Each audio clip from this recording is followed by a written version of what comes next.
አጠገብሽ ነው ያለው? አሁን ቆመን ከመኪና ወርዷልስ። ሰዓቱ አሁን ነው። አትግደርደሪ። እወድሃለሁ በይው።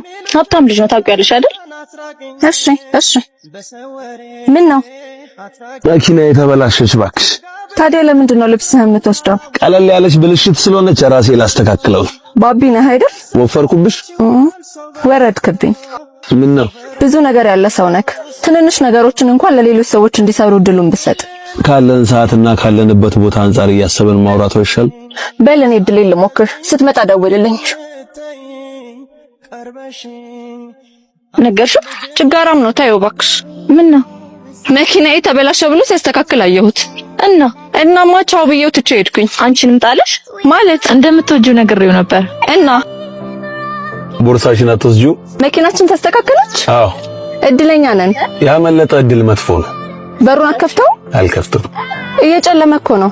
እድል ስታመልጥ መከራን ተክታ ነው። መከራ እንደ እድል ለመሄድ አይቸኩልም። እድልም ካንቺ ጋር ለመቆየት እንደ መከራ ትዕግስት የላትም። መልካም ጊዜ